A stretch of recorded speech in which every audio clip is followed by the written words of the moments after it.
Abra a sua Bíblia no livro de Apocalipse, capítulo número 6. Nós vamos ler os 17 versículos do capítulo 6 do livro de Apocalipse. Abra aí a sua Bíblia. Os que puderem ficar de pé em reverência à palavra de Deus. Apocalipse capítulo 6, do verso 1 ao verso 17, a Bíblia diz assim: Vi quando o Cordeiro abriu um dos 7 selos, e ouvi um dos 4 seres viventes dizendo, como se fosse voz de trovão, vem. Vi então, e eis um cavalo branco, o seu cavaleiro com um arco, e foi-lhe dada uma coroa, e ele saiu vencendo e para vencer.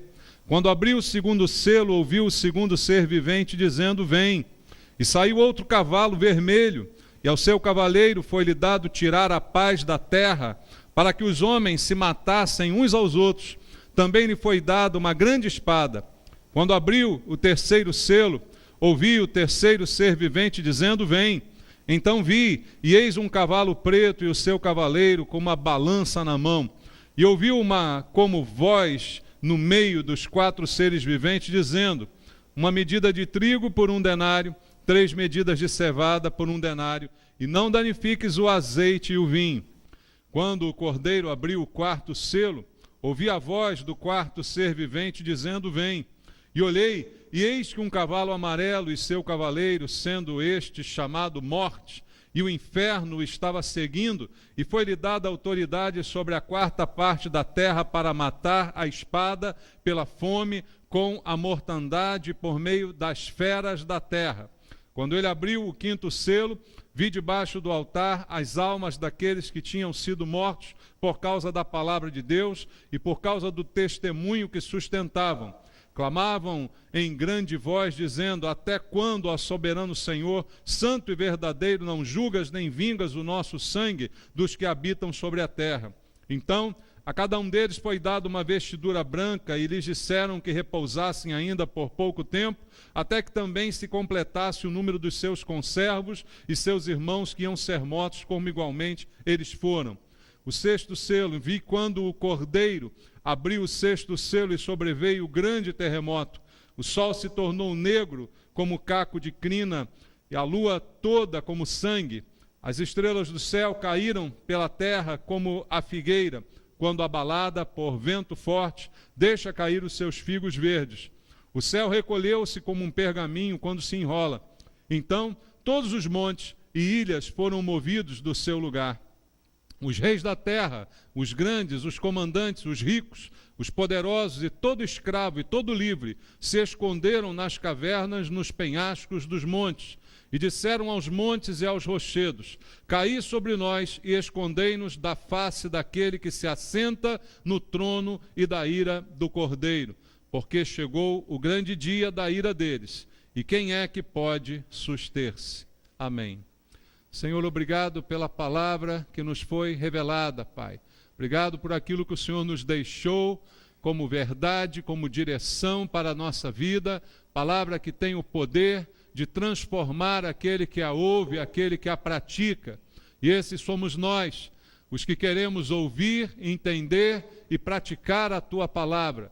Por isso te pedimos nesta oração entendimento, ouvidos para ouvir a Tua voz, Pai, e entender aquilo que o Senhor requer de nós e mudar as nossas atitudes nesse mundo, Pai. Que a Tua palavra seja poderosa essa manhã para esta transformação. Para isso também entrego a minha vida ao Senhor e clamo pela unção do Teu Espírito, que ela esteja sobre mim, para que eu seja capaz de ministrar a Tua palavra. E todas as barreiras de entendimento, distrações, sejam quebradas, para que todos nós possamos sair daqui abençoados por ela. É a oração que faço com os irmãos, em nome de Jesus. Amém. Amados, a gente está vivendo dias bastante difíceis, conturbados, acontecem coisas que todos nós tomamos conhecimento, e isso já vem de longa data, por isso é muito comum dizermos que estamos vivendo os últimos dias. É muito comum os cristãos falarem sobre isso já há muito tempo.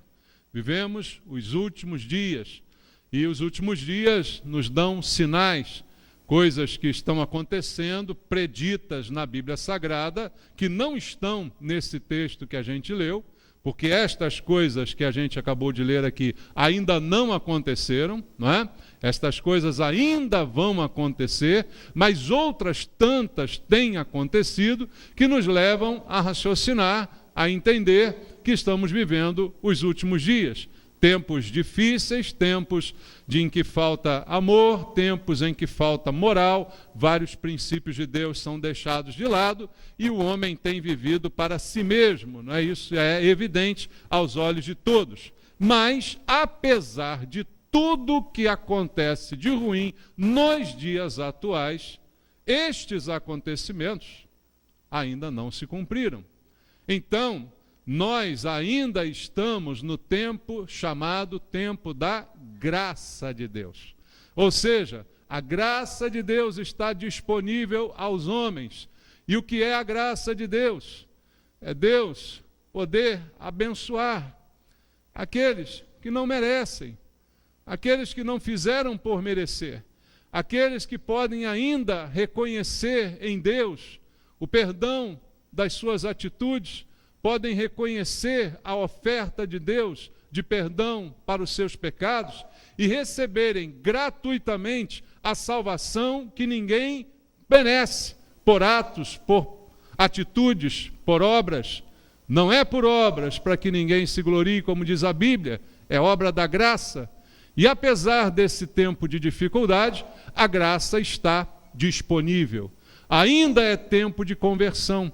Inclusive, isso é algo afirmado pela Bíblia, que nos últimos dias, Paulo diz no capítulo 3 da segunda carta a Timóteo, seriam tempos difíceis, e enumera ali uma lista de atitudes dos homens que comprovariam esses tempos, mas ao mesmo tempo o profeta Joel diz que nos últimos dias seria um tempo de oportunidade, um tempo de derramar do Espírito Santo, ou seja, um tempo de arrebanhamento, um tempo de colheita, a última colheita, como nós esperamos, daqueles que ainda se converterão e se renderão a Cristo antes que Ele volte e todas essas coisas aqui se cumpram. Então, é no tempo da graça que Deus fala ao homem ainda através do seu Filho Jesus, como vimos semana passada no texto que está no capítulo 1 da carta aos Hebreus. Hebreus começa a carta falando exatamente sobre isso.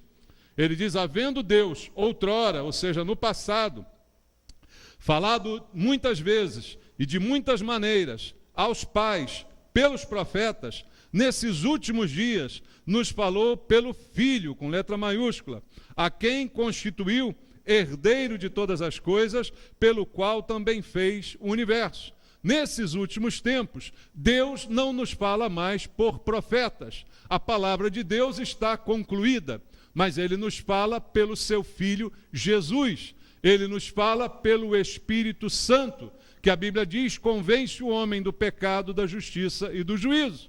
É dessa forma que Deus ainda fala a toda a humanidade. E todos hoje podem ouvir a voz de Deus. Mas como Deus tem nos dito, lá em Hebreus capítulo 3, verso 7, está escrito que hoje, se ouvirdes a voz de Deus, não endureçais o vosso coração. A oportunidade, então, é dada a todos, mas as pessoas endurecem o coração mesmo ouvindo Deus falando pelo Filho.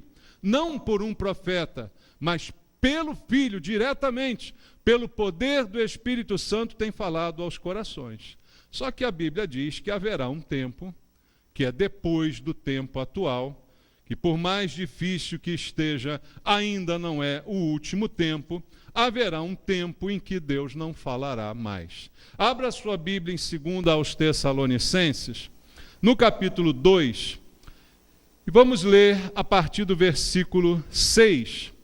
Da segunda carta de Paulo aos Tessalonicenses, capítulo 2, a partir do verso 6 até o verso 12, diz assim, e agora sabeis o que o detém, para que ele seja revelado somente em ocasião própria. No capítulo 2, Paulo está dizendo que o homem da iniquidade, o iníquo, se manifestará, aquele que conhecemos como o anticristo, ele se manifestará. Mas Paulo diz, ele ainda não se manifestou, no verso 6, por causa daquele que o detém.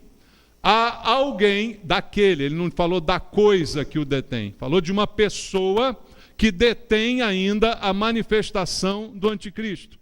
Essa pessoa é a pessoa do Espírito Santo, que está ainda atuando por causa do tempo da graça de Deus. O Espírito Santo atuante impede a manifestação completa do anticristo. Então ele não se manifestou, como Paulo diz no verso 6, por causa daquele que o detém, para que ele seja revelado somente em ocasião própria. Quando esse que o detém não mais o detiver, aí ele será revelado. Com efeito, o mistério da iniquidade já opera, e aguarda somente que seja afastado aquele que agora o detém. Mais uma vez, embora já esteja operando a iniquidade, o autor de toda essa iniquidade ainda não se manifesta. Mais uma vez ele diz, por causa daquela pessoa que o detém. Então será de fato revelado o iníquo, a quem o Senhor Jesus matará com o sopro de sua boca e o destruirá pela manifestação da sua vinda.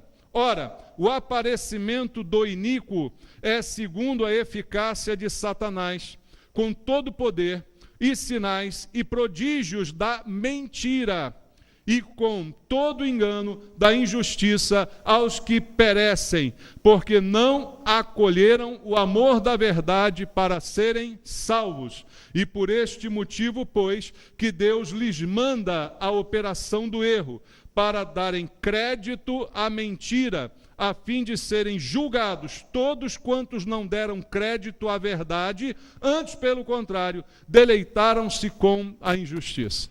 Paulo descreve então que hoje, tempos difíceis, ainda não são os tempos do fim, porque a graça está atuando através do Espírito Santo, que está convencendo ainda muitos homens da verdade. Está ainda convencendo muitos homens de que o convite de Deus é verdadeiro. Mas diz a Bíblia que muitos vão preferir a operação do erro. Não vão acolher o amor da verdade para serem salvos, e serão justamente condenados por Deus. E no tempo em que Deus determinar, o Espírito Santo, que detém a manifestação completa do iníquo, que se manifestará com todo o poder de Satanás, com milagres, com prodígios, com coisas extraordinárias, o Espírito Santo será retirado da terra. E aí, nesse momento, Satanás operará livremente. E começarão o período descrito na Bíblia Sagrada como período de tribulação. O Espírito Santo não mais estará na terra. Por que ele não estará mais na terra? Porque o Espírito Santo, ele hoje habita no coração de cada crente em Jesus Cristo. Habita nos nossos corações. Mas a Bíblia diz que antes da volta de Jesus, nós seremos arrebatados para o encontro com ele nos ares e não na terra. Também a Bíblia diz isso na primeira carta aos Tessalonicenses, no capítulo 4. Então esse encontro será nos ares, e quando a igreja subir, o Espírito Santo se retira junto com a igreja. Não há mais oportunidade para a salvação, porque não haverá mais o convencimento do Espírito Santo. Porque todos tiveram a sua oportunidade e deixaram o amor da verdade e preferiram dar crédito à mentira e viver suas vidas baseados na mentira, deleitando-se na injustiça, como diz o versículo 12. Então, o quadro atual é ruim. É difícil, mas ainda tem o Espírito Santo, porque ainda tem a igreja. E Deus vai falar então ao mundo, após a retirada do Espírito Santo, não mais por Jesus. Hoje ele fala por Jesus, hoje ele fala pelo Espírito Santo, mas quando o Espírito Santo deixar a terra, ele falará ao homem através do juízo. O juízo de Deus é a pronúncia da justiça de Deus. A mesma palavra que foi criadora, haja luz e houve luz, essa palavra também será destruidora. Deus fala também através do juízo, é o que está nos dizendo a Bíblia Sagrada. E aí chegamos ao texto que nós lemos aqui no início, em Apocalipse, capítulo número 6, cujo subtítulo é A Abertura dos Selos. Está assim aí na sua Bíblia. O Cordeiro abre os selos. Quem é que pode abrir os selos? Somente o Cordeiro. Lembra que antes João tem a visão de um livro com seus selos. E a Bíblia diz que chorava muito João, porque ninguém era digno de abrir o livro e desatar-lhe os selos. Mas ele então viu que estava sendo dito que o digno é o Cordeiro de abrir o livro. Era o único que poderia abrir o livro. E o capítulo 6 é a narrativa do Cordeiro de Deus, Jesus Cristo, abrindo o livro e desatando cada um dos seus selos, como o único digno de fazê-lo. E ao abrir o livro e desatar-lhe os selos, liberava a palavra da justiça de Deus sobre toda a terra. Então, o desenrolar dos juízos da tribulação são descritos no capítulo 6 como eventos que se sucedem, como sendo um pronunciar da justiça de Deus aos homens, que não receberam a verdade, que não a acolheram no seu coração por amor. E depois disto, então, não tem mais a oportunidade, porque Deus não fala mais pelo Espírito, mas fala pelo juízo. Voltando ao texto que nós lemos, vamos entender como será o desenrolar destes acontecimentos. O primeiro selo, diz a Bíblia, vi quando o Cordeiro abriu um dos 7 selos, e ouvi um dos 4 seres viventes dizendo, como se fosse voz de trovão, vem. Vi então, e eis um cavalo branco, e o seu cavaleiro com um arco, e foi-lhe dado uma coroa, e ele saiu, vencendo e para vencer. Aqui, irmãos, há uma observação muito importante. A pessoa olha esse cavalo branco, olha um cavaleiro, e um arco, e uma coroa, e ele sai vencendo e para vencer, e alguém diz, é Jesus. Você pensou que era Jesus? Pensou? Pode falar, não tem problema não. Um cavaleiro branco, um homem com a coroa, um arco, vencendo e para vencer, é Jesus. Não é Jesus, é o anticristo. Aqui está a figura do anticristo, se manifestando após a retirada do Espírito Santo. É como Satanás, que não vem para a gente com rabinho, tridente e chifrinho vermelhinho, mas ele se apresenta, como diz a Bíblia, como um anjo de luz. Então, o primeiro selo mostra a supremacia do anticristo, que terá uma coroa porque unificará o governo do mundo. O governo do mundo sob um só homem, não mais países, não mais presidentes, apenas um governando o mundo inteiro, com uma coroa, vencendo e para vencer, subjugando todas as nações a um só comando, a um só domínio. Diz também a Bíblia no versículo 3, quando o segundo selo é aberto. Quando abriu o segundo selo, ouvi o segundo ser vivente dizendo, vem. E saiu outro cavalo vermelho, e ao seu cavaleiro foi-lhe dado tirar a paz da terra, para que os homens se matassem uns aos outros. Também lhe foi dada uma grande espada. Um momento agora de guerra e de ausência de paz. Uma primeira paz pode ser estabelecida, mas é uma falsa paz. Não é a paz que Cristo dá.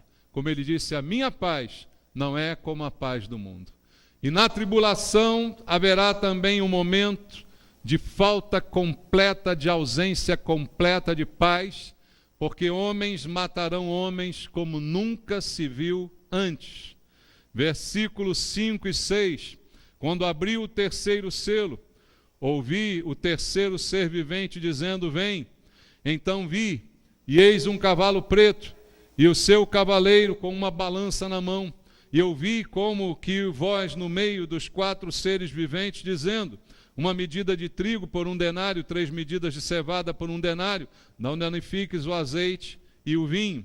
Veja, o que se fala aqui nesse versículo são de fome e diferenças sociais como nunca se viu antes.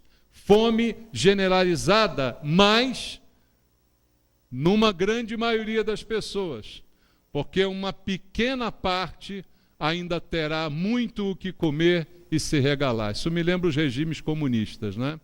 Os líderes comem muito bem nos restaurantes mais caros do mundo, mas o povo passa fome e mata cachorro. É muito que parecido o governo do anticristo com um governo comunista, único, soberano e fazendo aquilo que bem entende. E aqui está uma descrição disso no 3º selo, quando é aberto. A diferença social aprofundada de uma grande maneira, criando um abismo entre uma pequena maioria e uma grande maioria. O 4º selo diz o verso 7 e 8. Quando o Cordeiro abriu o 4º selo, ouvi a voz do 4º ser vivente dizendo: vem. E olhei, e eis um cavalo amarelo e o seu cavaleiro, sendo este chamado Morte, e o inferno estava seguindo, e foi-lhe dada autoridade sobre a 4ª parte da terra para matar a espada pela fome, com a mortandade e por meio das feras da terra. O que representa o cavaleiro desse 4º selo, no seu cavalo amarelo, a morte e a destruição dos seres humanos. A 4ª parte da população sendo imediatamente exterminada na abertura do 4º selo. Continua a Bíblia dizendo a respeito do 5º selo no verso 9 e no verso 11. Quando ele abriu o 5º selo, vi debaixo do altar as almas daqueles que tinham sido mortos por causa da palavra de Deus e por causa do testemunho que sustentavam. Clamaram em grande voz, dizendo: até quando, ó soberano Senhor, santo e verdadeiro, não julgas nem vingas o nosso sangue dos que habitam sobre a terra? Então cada um deles foi dada uma vestidura branca, e lhes disseram que repousassem ainda por um tempo, até que também se completasse o número dos seus conservos e seus irmãos, que iam ser mortos como igualmente eles foram. O anúncio do martírio e o anúncio da separação. Coisas que alguns não entendem em relação a esse tempo, já que eu disse que o Espírito Santo não existe mais na terra, não está mais presente entre nós, não é? Então não há mais oportunidade de conversão. Nenhum desses da multidão que se alegrou na injustiça e que recusou ouvir a verdade terá oportunidade de salvação. Mas haverá ainda salvação nesse período exclusivamente para um tipo de povo, que são os judeus. E você vai encontrar isso na Bíblia, mas isso seria a fonte de um longo estudo que não cabe dentro de uma pregação. Mas para os judeus haverá conversão nesse período. Alguém pergunta: conversão automática só pelo fato de ser judeu? Evidentemente que não, porque isso negaria todos os princípios bíblicos a respeito da conversão. O judeu que reconhecer o seu erro e que entender o Messias como Jesus que já veio e não aquele que ele estava esperando, esse será salvo nesse tempo de tribulação. A tribulação será para eles, como sempre foi, um estímulo à salvação e à redenção. Deus sempre puniu o seu povo, o povo de Israel, quando eles saíram da linha e se juntaram a outros povos ou adoraram a outros deuses. Sempre a Bíblia nos narra punições sucessivas sobre o povo de Israel. Mas até hoje Israel existe. Até hoje Israel existe como nação. Israel é protegida por Deus até hoje. Todos os árabes já se voltaram contra Israel e Israel continua existindo e nunca deixará de existir, porque há uma proteção de Deus por causa da promessa feita por Deus. Então ainda haverá conversão de judeus, e a Bíblia fala inclusive sobre o número destas conversões, está descrito no livro do Apocalipse. Mas haverá nesse tempo também um tempo de martírio desses que vão crer em Cristo e que serão martirizados também por estes, que são do tempo da iniquidade nas mãos do anticristo. Continua a Bíblia dizendo a respeito do 6º selo, do verso 12 em diante. Diz assim: vi quando o Cordeiro abriu o 6º selo, e sobreveio grande terremoto. O sol se tornou negro como saco de crina, a lua toda como sangue. As estrelas do céu caíram pela terra como a figueira, quando abalada por vento forte. Deixa cair os seus figos verdes, e o céu recolheu-se como um pergaminho, quando se enrola. Então todos os montes e ilhas foram movidos do seu lugar. Os reis da terra, os grandes, os comandantes, os ricos, os poderosos, e todo escravo e todo livre se esconderam nas cavernas e nos penhascos dos montes. E disseram aos montes e aos rochedos: caí sobre nós e escondei-nos da face daquele que se assenta no trono e da ira do Cordeiro. Porque chegou o grande dia da ira deles, e quem é que pode suster-se? Finalmente, neste selo, a palavra de Deus fala de perturbações cósmicas, celestiais, como nunca se viu em todos os tempos que nós presenciamos. Coisas tremendas acontecendo, como a queda das estrelas, a mudança de posições na terra, todas as coisas acontecendo desta forma descrita pela Bíblia Sagrada. Abertos os selos, grandes destruições acontecendo, alguns judeus sendo salvos por reconhecerem Jesus, e a grande maioria do povo morrendo de formas tenebrosas. Qual a reação das pessoas nesse período em que todas essas coisas acontecem? Veja, o verso 16 diz assim: disseram aos montes e aos rochedos: caí sobre nós e escondei-nos da face daquele que se assenta no trono e da ira do Cordeiro. Eles imaginam que o fim está próximo, como estão vendo tudo acontecendo. Por isso não há salvação nesse período para quem nunca teve nenhum tipo de relacionamento com Deus. Porque seria como a gente entender assim: bom, os crentes me avisaram disso a vida inteira, e eu não criei, eu debochei deles, não acreditei, ignorei, achei a Bíblia ignorante. Agora estou vendo tudo isso acontecer. Agora eu quero me salvar. Seria assim, irmãos, se alguém se salvasse? Alguém que nunca teve crença em Deus? Os judeus são exceção porque, embora não crendo no Messias, creem em Deus, no mesmo Deus que nós. E há sobre eles uma promessa, e por isso serão salvos na quantidade que Deus determinou, dita logo depois no capítulo 7. Então é uma coisa completamente diferente. Mas esses da iniquidade, esses descritos por Paulo lá na 2ª carta aos Tessalonicenses, não quiseram o amor da verdade, pelo contrário, se regozijaram na mentira e se deleitaram na injustiça e viveram da forma que queriam o tempo todo que estiveram aqui. E aí, no meio das tribulações, no meio da coisa ficando preta, no meio do fogo tomando tudo, aí qual a reação deles? Alguém imagina, se arrependeram. Alguém imagina, poxa, reconheceram. Mas não foi essa a reação deles. Eles sabem que o fim está próximo, mas ao invés de invocar o nome do Senhor, coisas que nunca fizeram na vida, nunca invocaram o nome do Senhor, eles invocam montes e rochedos.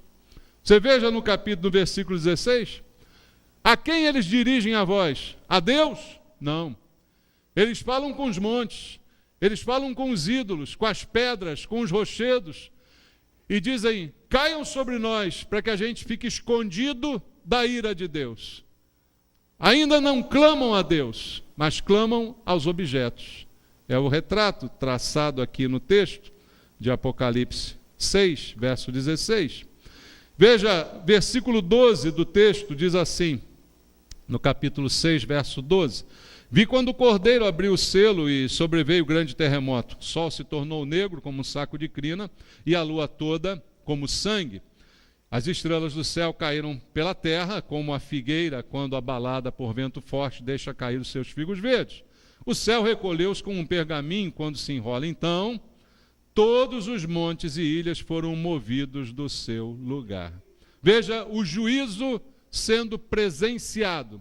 Coisas nunca antes vistas. Motiva nessas pessoas o invocar, mas não a Deus, mas dos montes e rochedos. Mas mesmo que fosse a Deus, adiantaria alguma coisa? Não. Porque Deus é insensível, porque Deus é mau. Muito pelo contrário, Deus é amor.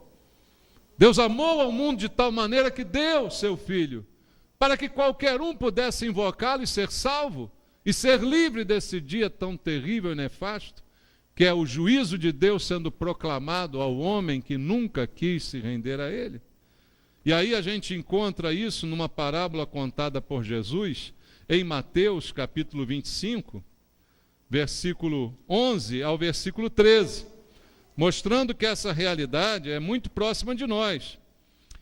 Diz assim Jesus na parábola das 10 virgens: mais tarde chegaram as virgens nécias. E o que elas fazem? Elas clamam: Senhor, Senhor, abre-nos a porta. Mas ele respondeu: em verdade vos digo que não vos conheço. Vigiai, pois, porque não sabeis o dia nem a hora. Essas virgens nécias representam pessoas desse período, que talvez até ouviram falar no Senhor, talvez até ouviram dizer, de tantos crentes falarem, né? Por isso que eu não concordo com a série que fez muito sucesso aí no meio cristão, chamada Deixados para Trás. Você já viu? Balela, aquilo é mentira. Não vai ter cristão herói salvando os outros, não vai ter ninguém se salvando no tempo de tribulação. Aquilo dá um bom filme. O filme é legal, mas biblicamente é errado, né? Porque quem não reconheceu quando tinha que reconhecer, não tem mais tempo para reconhecer. E é o que a Bíblia diz aqui. Jesus contou essa parábola, não foi eu, não põe a culpa em mim. Foi ele que contou a parábola mostrando a severidade de Deus em relação à sua palavra. Então as virgens nécias, que estavam juntos com as prudentes, ou seja, o joio que habita no meio do trigo ainda hoje, certamente não será arrebatado com a igreja. Mas quando se der conta e lembrar daquele Senhor que ouviu, lembrar daquela música gospel que cantava, e aí dizer: Senhor, Senhor, abre a porta, eu quero entrar. E aí Jesus diz aqui: olha, eu não conheço você. Eu não conheço você. E isso, irmãos, é uma grande advertência, porque a gente hoje pergunta para as pessoas: você conhece Jesus? Aí, dependendo do que ela falar, você prega o evangelho e tal. Agora eu conheço Jesus. Mas não adianta conhecer Jesus. Conhecer Jesus não livra ninguém da tribulação, não livra ninguém do inferno. O importante é Jesus conhecer você. Essa é o cerne de tudo isso. Não é eu conhecer Jesus, eu servir na igreja, eu ser pastor, eu ser diácono, eu ser isso, eu ser aquilo. O negócio é Jesus me conhecer. Outro dia eu falei aqui daqueles que foram expulsar demônios e falaram em nome de Paulo, em nome de Jesus, em nome de não sei quem. E o demônio foi lá e baixou o cacete neles. Por quê? Eles falam: o demônio disse: eu sei quem é Jesus, eu sei quem é Paulo, mas você não sei. Porque nem Deus conhece você, nem o demônio conhece você, ninguém te conhece.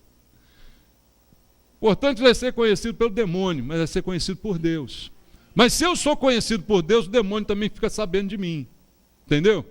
É o que esse texto diz. Se Deus me conhece, o demônio também me conhece. Se Deus não me conhece, o demônio me trata como mais um número que vai povoar o inferno junto com ele. É mais um número, eu não sou uma pessoa. Então, o mais importante não é a gente conhecer Jesus, é Jesus conhecer a gente. Porque aí, naquele momento, você pode clamar, pode gritar: ah, Senhor, essa estrela está caindo na minha cabeça. Ah, Senhor, a ilha está se movendo, o chão está se abrindo. Ah, Senhor, me salva. Olha, eu não conheço você. Nunca ouvi falar de você.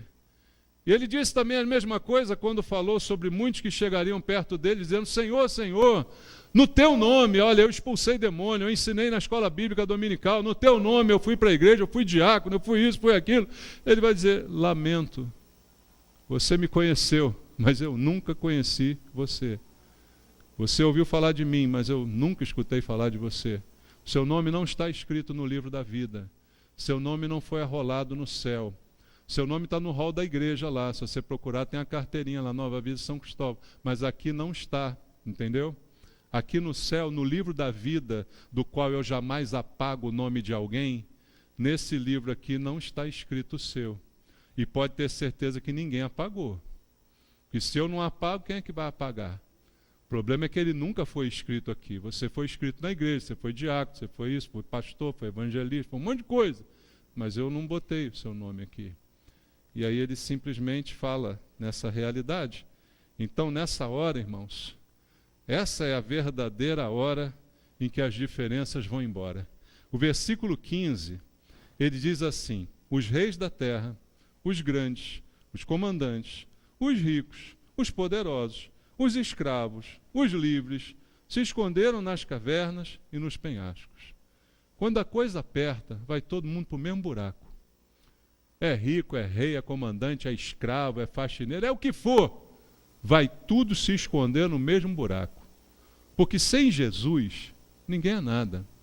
E com Jesus, todo mundo é a mesma coisa. Sabe como é que é assim? É assim que funciona. Jesus disse assim, ó, entre vocês não vai ser assim, não vai ter maior ou menor. Quem quiser ser maior, sirva todo mundo. Entendeu? Então é assim, se converteu, entrou para a igreja, é general, é capitão, é não sei o que lá, vira soldado. É médico, é advogado, é engenheiro, não sei o que, vira soldado. Converteu, fica todo mundo igual. Não converteu, vai ficar todo mundo igual também, no mesmo buraco. Na mesma fenda da caverna. Sofrendo a chuva de fogo do mesmo jeito. Por isso que não adianta a gente querer ser mais do que ninguém. Porque você não vai conseguir ser mais do que ninguém na igreja e não fora dela. Porque no final o buraco está esperando todo mundo. Entendeu? Para os salvos, o encontro com o Senhor nos ares. Para os que não são salvos, esconder-se nas cavernas, enquanto o fogo está caindo e o juízo está comendo. Não tem diferença social. O escravo vai para o mesmo lugar do comandante e do governador. Vai todo mundo para o mesmo buraco.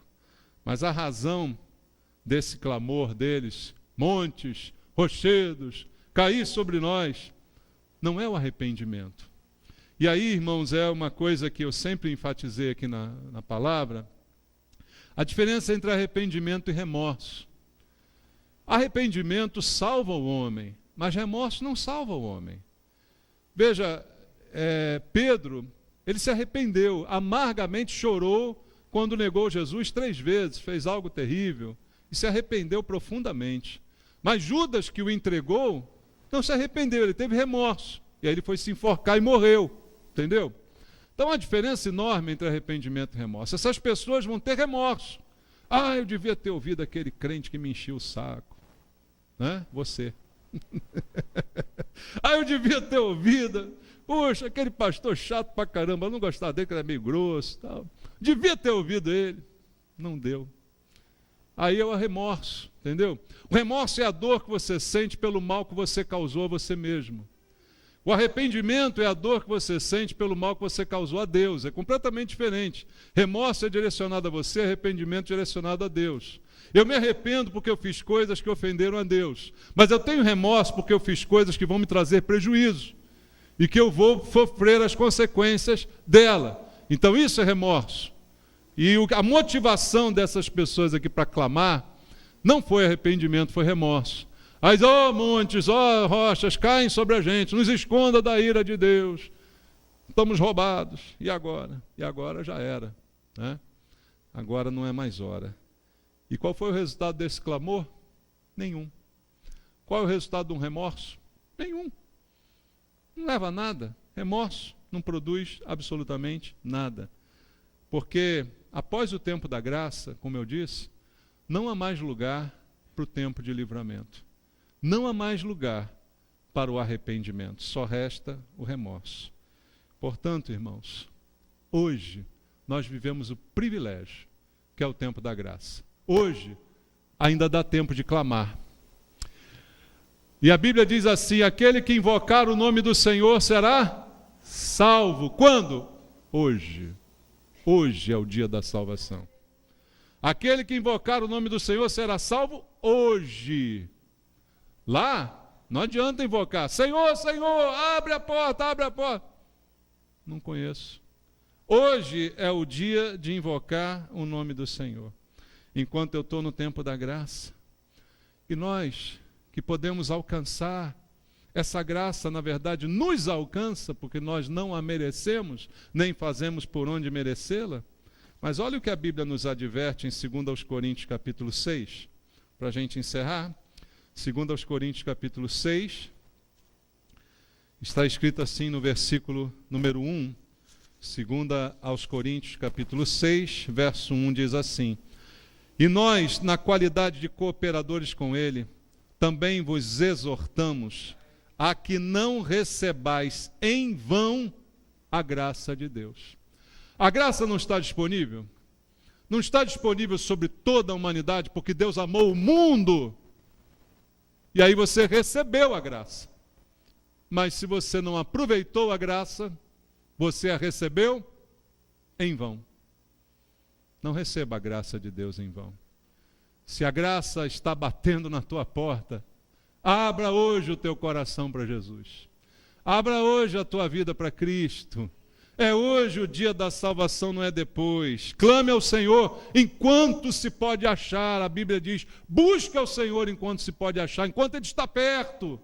Quando a porta fechar, Ele já está longe, aí fica de fora: Senhor, Senhor. Aí mostra o currículo: em teu nome, em teu nome, em teu nome. Não adianta mais. Aí é tarde, aí não adianta mais. E aí ele continua no 2º versículo: eu te ouvi no tempo da oportunidade e te socorri no dia da salvação. Eis agora o tempo sobre modo oportuno. Eis agora o dia da salvação. É hoje, é agora. Amém? Curve a cabeça, vamos orar ao Senhor. Há alguém aqui essa manhã que quer entregar sua vida para Jesus agora, hoje? Levante a mão aí onde você está, eu quero orar por você. Há alguém querendo se render a Cristo, dizendo: é agora o dia da minha salvação, é hoje que eu vou abrir o coração, é hoje que eu vou abrir a porta enquanto ela está aberta.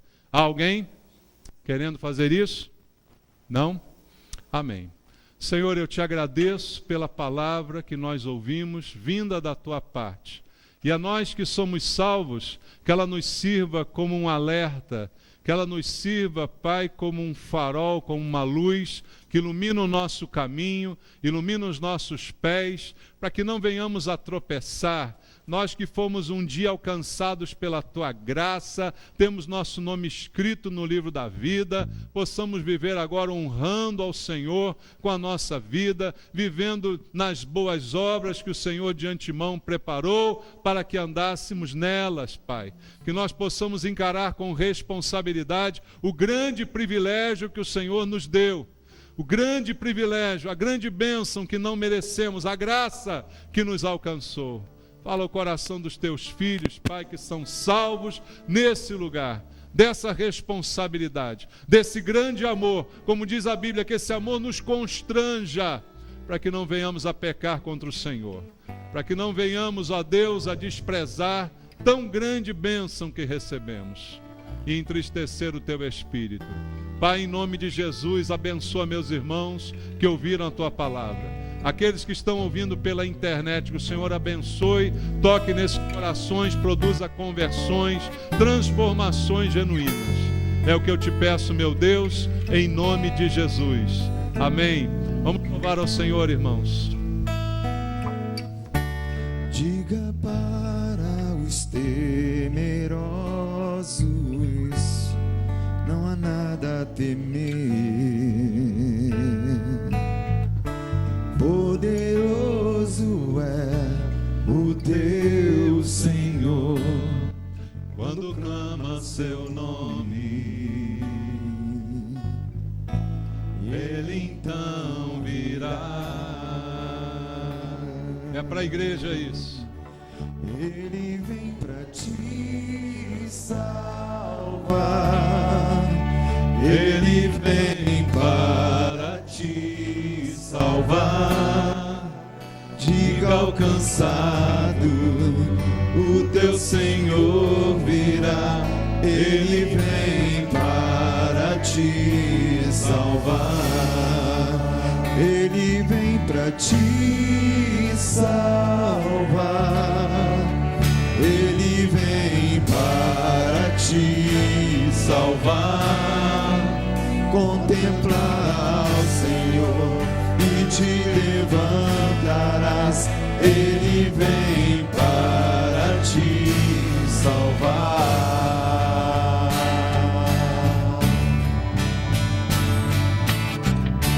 Diga para os abatidos, Não perca a fé, meu irmão. não percam a Não fé. Se sustenta no Senhor. Poderoso é o teu Ele está vindo. Senhor, quando clama o seu nome. Clame a Ele, enquanto é tempo de clamar. Ele então virá. Ele vem pra te salvar. Ele vem para te salvar. Diga ao cansado, o teu Senhor virá. Ele vem para te salvar. Ele vem para te salvar. Ele vem para te salvar. Contemplar o Senhor e te levantarás. Ele vem para te salvar.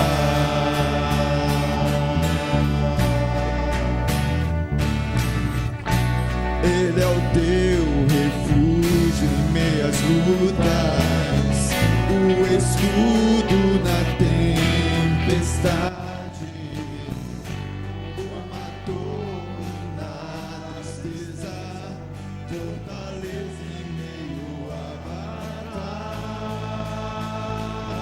batalha. Ele vem pra te salvar. Ele vem para te salvar. Diga ao cansado, o teu Senhor virá. Ele vem para te salvar. Ele vem para te salvar. Ele vem para te salvar.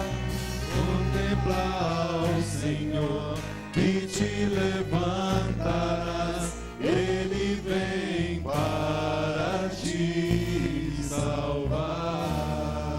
Obrigado, Jesus, pela tua salvação, Senhor. Obrigado. Recebe o nosso culto essa manhã. Glória ao nome do Senhor.